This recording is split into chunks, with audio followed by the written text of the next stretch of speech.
I'm Cynthia James, and this network is about changing lives one woman at a time.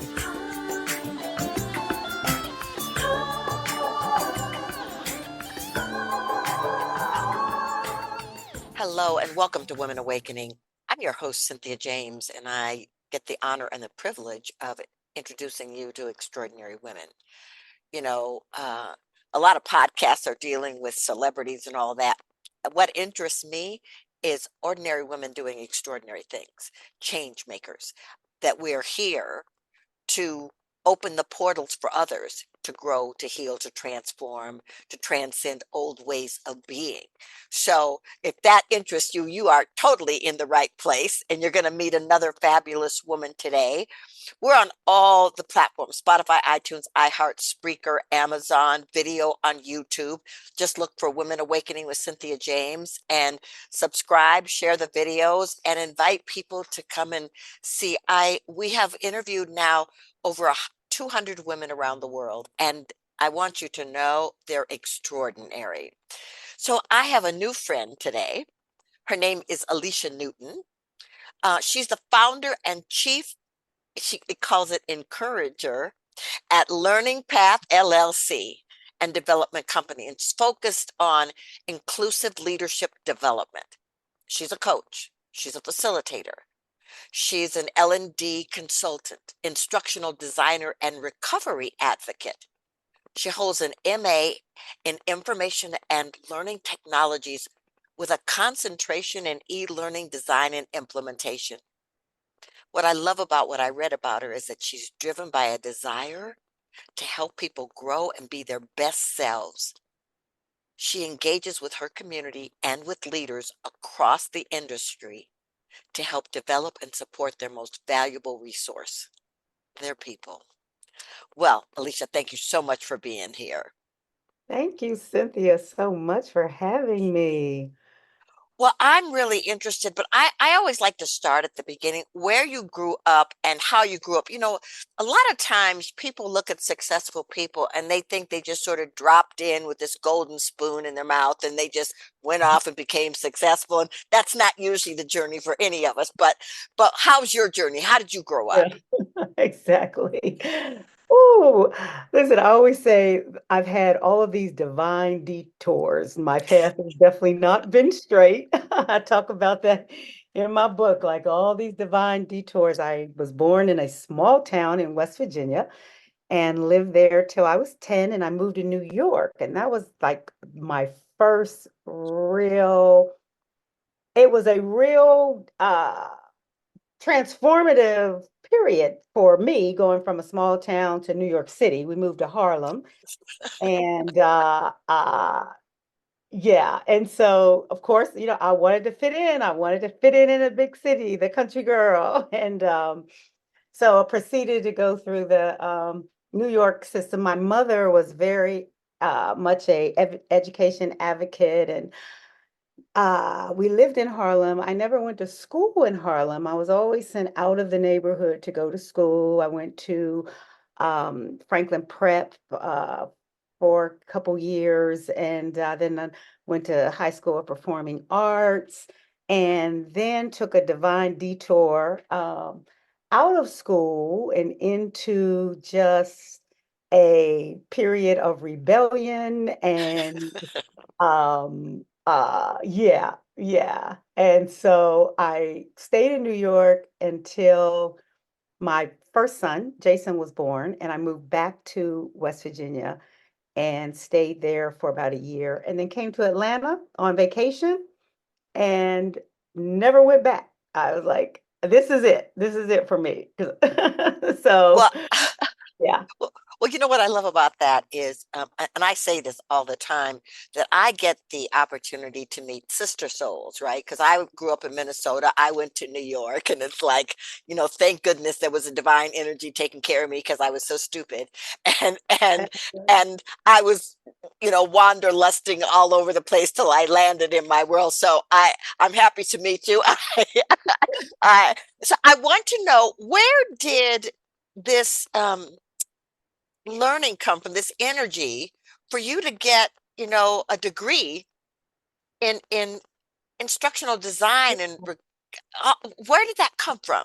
Well, I've always been an avid reader. I've always been a writer.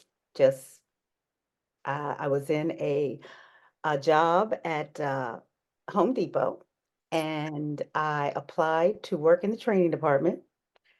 And because I had such strong writing skills, they were like, yes. And I started my professional development in the training and the training department and learning and development. And I just found a place that I loved. I loved it. I loved facilitating. I was very good at putting training programs together.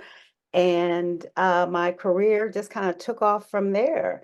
I went back to school later on and got my degree because I found I enjoy seeing people find their answers and epiphanies and grow and connect. And that's what I like to do.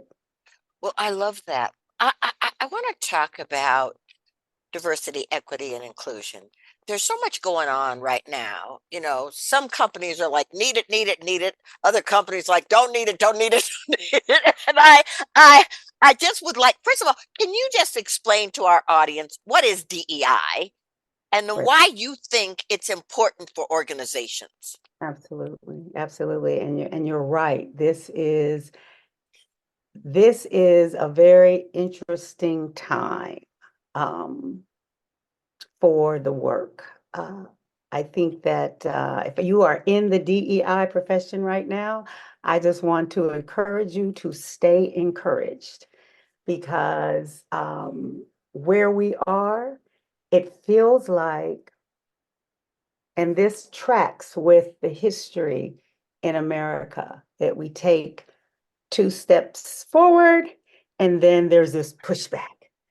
And then we go forward and then there's a pushback. And that's been the history since, we were kidnapped and forced into labor camps here. So after slavery, there was Reconstruction and then the pushback, Jim Crow. Then there was the civil rights movement, and then there was the pushback, mass incarceration. Then there was Obama, and then there was the pushback, Trump. So here we are, 2020, we were all fired up. I was so excited that we were literally talking about the issues. Like we were literally talking about race, we were talking about anti-racism, we were talking about changing policies and laws and procedures that had been in place for years that was contributing to this horrible um, these disparate outcomes, particularly for Black people across, every social dimension, whether we're talking about healthcare outcomes, disparities in wealth, disparities in healthcare, disparities in housing, you name it. So we were finally talking about it, and it was tragic that we literally had to witness a brother being murdered on across the media for companies to say, okay, we really need to address this because the world is diverse. Diversity is Right. right. We're like the world is diverse, it's getting more diverse, and there's no going backwards. Either you learn how to lead inclusively or your organization is going to be left behind because with all the pushback, it is what it is. Well, yeah, and what's interesting about this is, I like that word interesting, is that it's we live in a diverse world and we're better together than siloing. But we have to know each other. I take people on pilgrimages and I travel around the world and it's like I want it's so incredible to meet people, to learn their cultures, to learn what's important for them Yes, because they bring that into the work environment.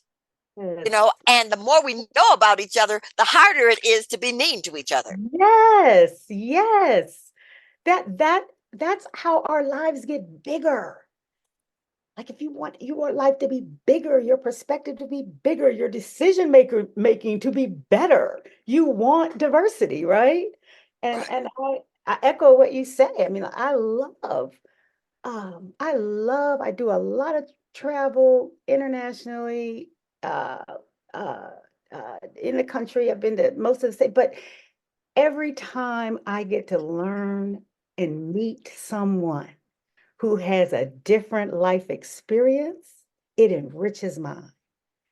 And I Oh, think the companies that get it, they benefit from diversity, inclusion, and equity. And those that right. don't get it are going to struggle. Right. So let's talk a little, let's take a little deeper dive into the challenges of organizations that do not put any attention on DEI. What do we see? Mm. Tuh. What we see that first of all, your economic performance, your ability to pivot, your ability to react to change, which is constant now. You like the organizations cannot have just one point of view. No one saw, say, the pandemic coming. We didn't see it coming, okay? Businesses are having their whole business models turned upside down in a blink. We have no idea where AI is going to take us. I personally love AI because it helps me be very productive, but I'm just saying we don't know. We don't know. And so if your team, your leadership team, and your employees are not diverse, bringing different perspectives, points of views, ideas, you are not going to be able to respond, nor are you going to be able to get the talent. Look at the Alpha Gen, look at Gen X, look at who are your next employees, who you're going to depend on to grow your business, to move your business forward. They're diverse. Yes. And here's the thing. These young people coming up, they're not trying to get, 30-year watches. They want to grow, they want to be appreciated, they want to be understood, they want to have a voice That's in right. the organization. That's So, so I, when you, and I was reading, one of your beautiful testimonials, but when you go into a leader, what do you say to them about what you want to do for their organization? hmm. So, whew, going talking to leaders. First of all, as a DEI consultant, you really have to listen and find out where the leader's head is, where the organization is, what type of industry is it? Because if I'm going in and I'm talking to a leader in a legacy organization versus a tech or you know, non-legacy organization, my approach varies based on where I know that particular industry is. But the thing that a CEO wants to know is how is this going to help me improve my bottom line? How is it going to help me engage people and so that they are motivated and productive? And how is this going to save me money? I mean, you speak to the business. What are your business goals? Let's talk about your Right, goals and right. how DEI, how having a diverse workforce and inclusive leadership is going to help you meet these goals. Let's unpack that. Let's Yeah. find, yeah. But it starts with the person. This work starts with yourself. I always say you have to find your why for the work because we are human. We do have bias. And this is a conscious way of being because you will intentionally include or you will unintentionally exclude with disastrous results. 100%. So tell me how this translates to your personal life. Are you married? Do you have children? I am married. I got married 2 years in October, November, December, 3 months ago. Oh, congratulations. Thank you very much. My wife, Sharon Hartnett, is just the love of my life. She is everything. I do have two grown sons. They live here in the Atlanta area, and I have four grandchildren. So this work definitely, I mean, again, find your why for the work, right? I got introduced to DEI back working at an organization that had gotten sued. They were under a consent decree, and they were required by law to train their entire leadership population on DEI. And that was my introduction to the work. And I encourage leaders today, I mean, don't be reactive with this, be proactive. Yes. And Yes. so, yeah, but I mean, it ties very, very closely for me. I mean, I want the generation coming up to have a better world, to have a more Yes. inclusive world, to be Yeah. seen and loved and valued and heard and supported. Exactly. I just wrote a newsletter that's coming out in February about that. So I don't want to have a political conversation, but I do want to talk about we're living in a country that's super divided. Yes. We're living in a country where people aren't necessarily interested in becoming educated about certain things. So, um, what do you think are simple steps that people could take to become a little more open, a Mm, little more available, a little more connected? yes, yes, yes. We are, that's a great question, Cynthia, because we are in a time, and I think fear is driving all of it. And we getting out of the mindset that there's not enough because there is enough. We are abundant. There is abundance. Sharing, coming together, being a collective is where our power lives. Diversity is our strength. And so, but I think that takes a level of self-awareness, of mindfulness. All my research around how DEI, the work sticks, of course, it starts with ourselves. It starts with ourselves. So if I basically feel that the world is out to get me, there's not enough, and if I share power, the world's going to end, if that's my mindset, then that person has to do some work to shift their mindset. Do you really Right, want to live in fear? right, right. Well, it's really interesting. We live in the mountains in Colorado, and it's very clear to me that not everybody that lives around us is like me. But my husband and I decided if human beings have certain, like they want to feel safe, they want to have a home, they want to have food, they want their children to be safe, they want to feel valued, they want to feel appreciated. Those are like common traits. And so our thing was, what can we do with our neighbors to get to know them, Mhm. not from where they live with what flag they're waving, but who are they? And I Yeah. gotta tell you, I have no idea what party people are in our neighborhood, Yeah. unless I see something on their lawn. Right. But there is such a feeling of community because people are reaching out to, and I thought, wow, if we could all be doing that, That's it. That is you it. know, Yes. Yes, if we would all do that, because to your point, it's hard to hate up close. When you yes, all listen, if you get to know a person because we all have the same needs as a human being, and you are absolutely right. It's about the relationship, building relationships with each other. And so starting somewhere, like expand your network, enrich yes, your life, get to know, because listen, while you're getting to know and supporting the person has the opportunity to reciprocate that. And we yeah, all want connection. We all want connection. And I yes. think that's a big problem. We don't have the connection. We're not talking to each other. So, That's exactly right. It's exactly right.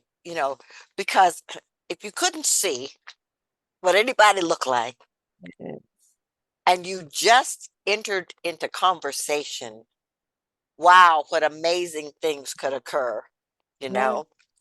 So I want to know how people find you. I know you have a book, and how do people find you in the work that you do? Yes. Well, I have I'm on LinkedIn, so a lot of people connect with me on LinkedIn. But I have a website, alicianewton.com. You can email me, Alicia at Learning Path. The name of my company is Learning Path, LLC. And I named it that because this life is a learning path. I encourage that learning from the cradle to the grave. So it's Alicia at learningpathllc.com. And yes, I do have a book. It's an ebook. It's called Believe, Begin, Become. And the subtitle is Affirmations to Remember What You Know. Because we did not come into the world hating each other. We did not come in the world afraid. We did not come in the world divided. And so we need to affirm those things to Yes. remember, because yes, that life will pull you here, pull you there, but we have to find our center and come back to the center. They're always well, oh, be well, we're whole, we're enough, we're unstoppable. So the book is all about affirmations. I am actually working on updating it because it came out in the beginning of 2019, and so a lot has happened since then. And um, going to publish it as a book. Book will probably be launching it at the at a conference here in Atlanta. But yeah, but you can get the ebook. It is a great read. I encourage anyone to just go on Amazon or Google Play Books and download it and feed your spirit. Feed your spirit. Give from the overflow. We stop trying to give from an empty cup. Affirm yourself. Affirm. Yes. Say the title again so that everybody go to Amazon. What is it again? It is believe, because you first have to believe, begin, become, affirmations to remember what you know. Yes. Beautiful. It hits heart stuff because it and spirit stuff because it's like who we are. That's So it. I ask the same last question of every guest on my show. This show is called Women Awakening. What do you think is the most important thing about women awakening on the planet in this moment? Mm. Ooh, awaken to the understanding that taking care of yourself is your number one priority. Take care, women, please take time to breathe. Take time to pray, to meditate, to fill your cup. Because I'm not willing to lean into you. I'm not willing to be vulnerable. I'm not willing to give if I am overwhelmed. Take care of yourself so that you can give and share your gifts because you are gifted. We are all gifted. And if we don't open those gifts and give them away, guess what? The world goes without because you have that gift. And so take care of yourself so you can open your gifts because I need you. That's right. Take care of yourself, ladies. Alicia, thank you so much for being here. What a treat. How wonderful you are. And I'm so inspired by the work that you're doing. Thanks for being a guest here. Thank you so much. And thank you for your work and what you are pouring into the universe. We need you. Thank you. Thank you. So, Bye. ladies, I just want to say this. I always say the same thing in a different way at the end. And I'm going to start with what Alicia just said. We need you. We need your light. We need your gifts. We need your intelligence. We need your power. We need that energy within you that wants to create harmony and bring love to the planet. Yes. You are totally 100% essential. Thank you for being here. Come back and I'll see you soon. Much love.